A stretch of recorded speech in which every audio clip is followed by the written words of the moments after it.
right. Do not read too much into Bitcoin's drop after crossing $69,000, says Anthony Scaramucci. This was 11 hours ago. Let's see what he's got to say over here on CNBC television. Bringing somebody who's been around for a lot of crypto's highs and lows and tiers. That is Anthony Scaramucci, founder of Skybridge Capital. Anthony, I get that Bitcoin is volatile. It's always been volatile. But a $9,000 move in 4 hours, even for Bitcoin, that seems bonkers. Okay, but I want to take you back to 2021, the lead up. And so you had Bitcoin correct 10% or more 13 times on the March in 2021 from 3,800 to 69,000. And so this is the first big correction. I guess one of the other things we should be talking to people about is that it's a 50% move from the beginning of the year or since the inception of the ETF. So at some... Well, on top of that, it rose $20,000 in like 2 weeks. Did it not? It was at like 50K. We went up to like almost 70. That's a shit ton of movement in the past 2 weeks to have no drawdowns.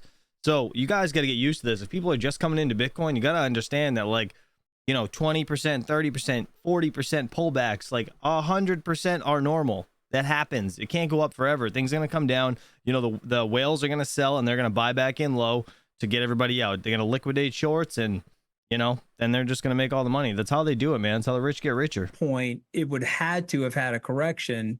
Now, it turns out because you can detect these wallets and you can see what's moving on the Bitcoin blockchain, it looks like some wallets had released Bitcoin that were mined in 2010. So from 2010, that's crazy. Crazy. 2010, they finally sold their Bitcoin to take some profits. I mean, not a bad move, but realistically, I think they sold a bit early. A big whale out there decided to dump his Bitcoin into the market at the same time as the Grayscale Bitcoin Trust is dumping because of the high. Actually, does anybody know how much Bitcoin it was? Because I don't know how much it actually was. I just know that it was from 2010. I heard that yesterday. Fees associated with it.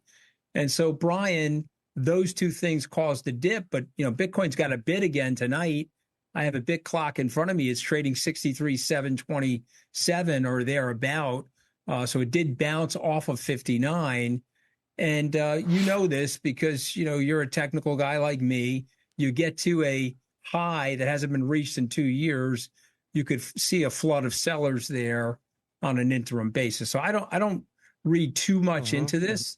And I'll say to you that what will surprise Bitcoiners is it getting through the all-time high prior to the halving, which is in April, probably April 20th of this year. So listen, if we get through that the all-time high before the halving, that will also be historic because that hasn't happened in the 14, 15 years of since Bitcoin's inception. And I know you called for Bitcoin 170K or more, depending on where it is, because every time it halves, it tends to go up 4x from that. But can I ask probably a dumb question, Anthony? Because, and I'm asking for myself, I'll be perfectly blunt, because you got to admit what you don't know, and this can be confusing, right? So if there's takes balls to say that on TV, right? He's asking for himself, which is amazing. He's a news anchor, right? He's telling the news, but at the same time, he's trying to understand Bitcoin more. Real quick, Blaine Anderson asked about Coinbase. He said, can you do buy and sell orders on Coinbase? You can. Their fees are outrageous, okay? So if you do a limit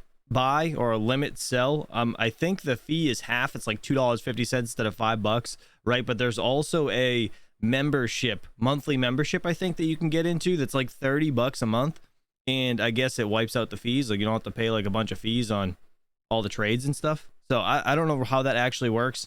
And then actually in the app, if you click on the top left, there's like the lines. You can click on that and click this little toggle that'll put you into like the pro mode, and then you can put in those buy and sells much easier. It's Coinbase Pro. It's so much easier. A stock, and a stock starts to go up, and some hedge fund hates the stock, and they start to short the stock during the market. You know, they can bully it around. You got buyers, you got sellers. I get Bitcoin has buyers and sellers like everything else, but how are the mechanics of Bitcoin different than an equity? You know, you can short the turd out of an equity, how does Bitcoin get sold so quickly, given its mechanism is so different? Am I making sense?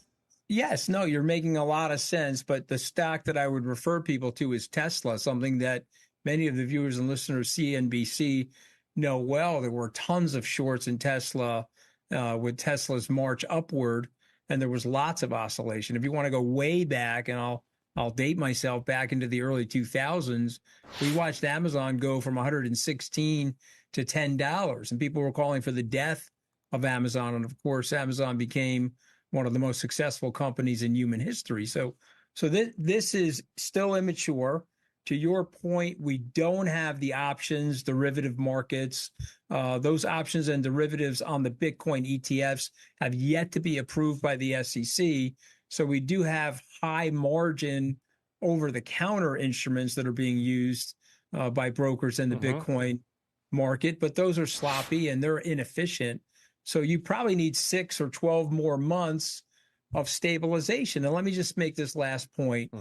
We have 5% adoption of Bitcoin globally. That puts us right about March of 1999 if you were comparing it to Web 1. So I just want you to think about what happened from Web 1, 1999, to where we are today, 25 short years later.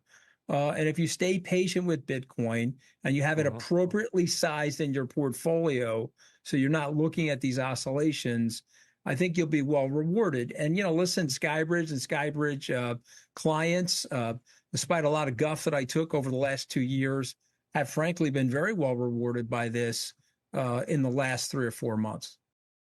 Shout out to Anthony Scaramucci and CNBC Television for that. Real quick, so Dan R. actually answered my question. He said it was 1,000 BTC that was sold.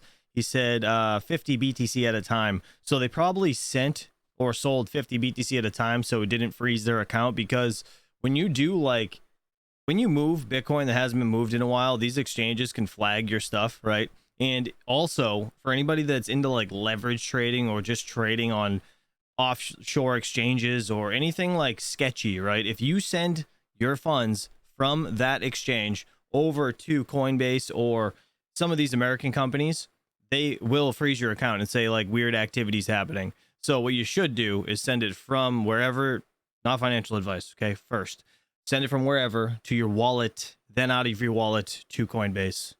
Please be safe because they will freeze your shit and you'll be fucked. Excuse my language.